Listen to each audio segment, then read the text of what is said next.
हिरमुसलेला. काही काही शब्द इतके गोड असतात की खरं तर ते सर्रास वापरले जायला हवेत, पण का कुणास ठाऊक आपण विसरूनच जातो त्यांना.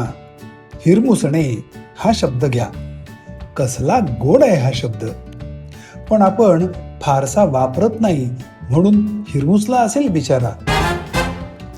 तो येतो सांगून सुद्धा आला नाही.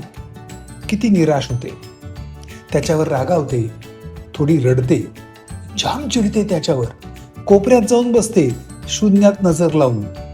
आणि मग अचानक तो उगवतो, तरीही ती रुसून बसते, डोळ्यातलं पाणी अडवून धरते, अबोला धरते. हे सगळं सगळं हिरमुसणे या एका शब्दात सामावलेलं आहे.